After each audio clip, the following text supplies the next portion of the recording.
old 9 Deuce. Oh, that'd be really cool if we took it back that far. Okay. So, right, you've owned an S10, a Chevy Colorado, and now this Trail Boss. Tell Right. us how it all started and how we got here, just from what you can recall. Well, I mean, Dad, honestly, he bought me my 92 S10.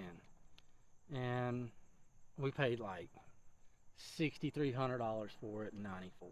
Mm-hmm. And it had 52,000 miles on it.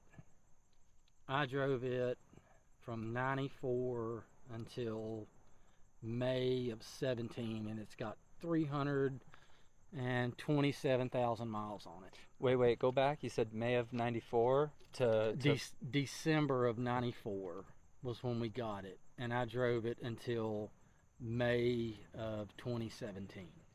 You drove that truck all the way to 2017? Mm-hmm. Trigger, the S10. Yep. The blue S10. Mm-hmm. Wow. I did. I had no idea that was the situation with it. I did What? basically everything on that truck. That's kind of where I learned to work on stuff.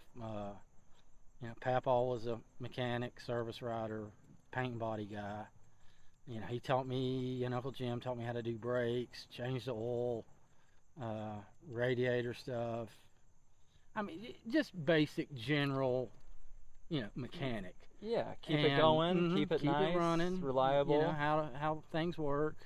The only other person that ever worked on it was another mechanic Papa worked with at Deal Buick. He had his own shop. He put 2 clutches in it. We had a run-in with a deer one morning, and that's kind of where... was like, you might need to get something new, bud. Yeah.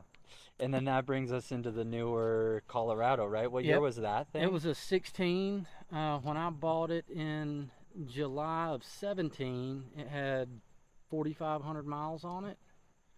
And practically brand new. Brand new.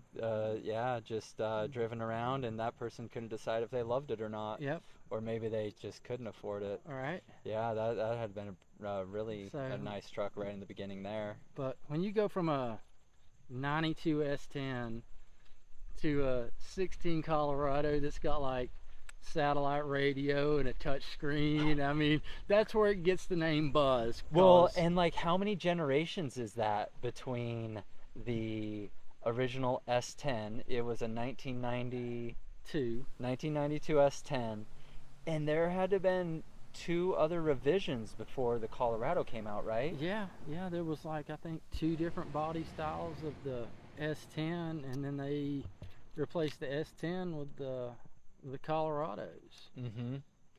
Yeah. And the Colorado now, I mean, like back in the mid-90s, like a 1500, a Colorado, that was a full-size truck back in the...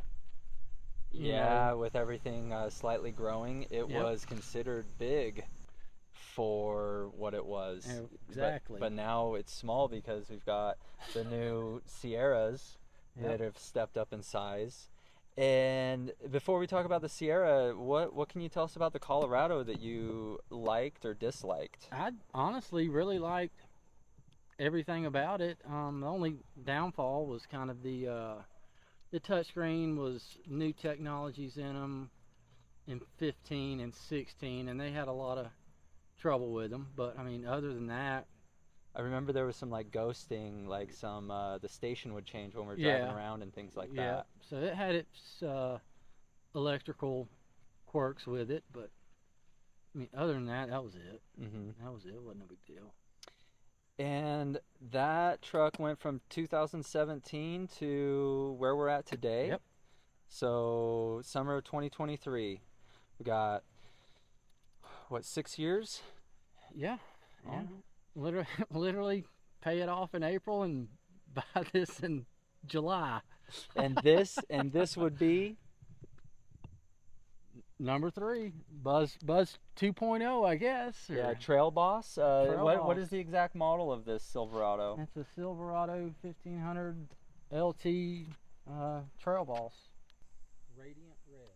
And it is such a beautiful color. That is for sure. let's talk about what is the big difference that you love about this truck versus that Colorado? Well, this one actually has a V8 in it. It's got the smaller one. It's a 5.3. They also come with a 6.2, but it's got the new 10-speed automatic transmission. It's got a 2-inch factory lift. The dealership I actually bought it from gives you a driveline warranty for life. And what does that include? Motor, transmission, rear end. As long as you have it serviced when you're supposed to, if something happens, it's not on me. So the crazy thing about it though is, like, my first oil change isn't supposed to be for 7,400 miles. Yeah, that is what they wanted to do with my Toyotas. They wanted that 7 to 10,000 mile, minimum. It's a minimum or a maximum mileage, I believe, but yet they go by it, even though, right? I would change it sooner. Well, that's what I want to do. They actually give me a paper and said, if you have your oil change somewhere else, you need to call this number. And it's at 1,500 miles right now. I kind of want to get the break-in oil out of it. I've got a buddy that reports to Carfax, and he's like, yeah man, bring it over and we'll get it knocked out for you, no problem. So on top of the oil changes and the service plan, what else did Chevrolet or GMC give you with the truck? That was basically it. But it does have the new updated graphics. It's got the, I think it's 13.4 inch touchscreen on the inside. And then this hood, it's pretty fancy. It's got a little louver on the hood there. And all the trim's blacked out. That's what I really like, man. It just kind of sets it off. It's just basically it's 3 colors. It's red and black and silver. It is a good combo. The color again? Radiant red. What do you not like about it? I would probably have to say gas mileage. I mean, it's different than the V6. Yeah, I mean, I was getting 21, 22, and I'm getting probably a little over 16 right now. But that was something that both of my friends told me. One of my buddies has got a 21 Trail Boss, the other one's got a 21 GMC Denali, and they both bought them brand new and said that it takes 1,500 to 2,000 miles for the the computer to learn how you drive, and then it adjusts from that. So other than that, that's the only thing I really don't like about it. And what grade of fuel are you talking about using right now, dude? I'm running 87 in it because I can't afford the premium. Yeah, right. Because it's got a 26-gallon tank. Mm-hmm. It's hard to fill it up all in one shot. Yeah. I learned that with my Denali. It was like $120. Yeah. Because I think it has the extra size travel tank on it. Yep. It was a massive amount of fuel that it took. The mileage per gallon does not sound that bad, because in the Toyota Tacoma or the Toyota 4Runner, both have the V6 engine. One's direct injection and the other is the classic 4-liter that they've been using ever since the beginning of the 2000s. Right. And that will barely pull an average of 17 miles to the gallon, and it's a V6. Yeah. So you're sitting in a pretty good spot. Right. I guess I shouldn't be complaining about it. Yeah. Well, definitely not saying you're complaining. Just I guess I could be complaining about, maybe what Toyota's doing with the mileage. And gas it's a little more expensive in Utah than it is in North Carolina, depending on where you're at. But yeah, I think it's definitely a little thing with the amount of power and torque this thing produces. You can change the middle and both sides here to whatever. Show us that. With which button? Let's see.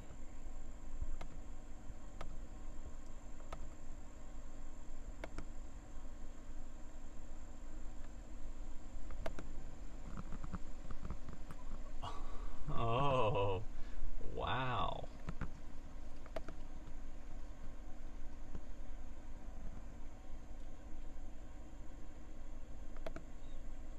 Wait, that was the digital? Yeah. See, then that was just. Wait, so there's no RPM, no. We were on classic to begin with, huh? Right, we could play with that all day. Yeah. But then over here, is it as simple as hitting on the toe and it'll give us toe options? It should, yeah. Oh wow. It does a light test.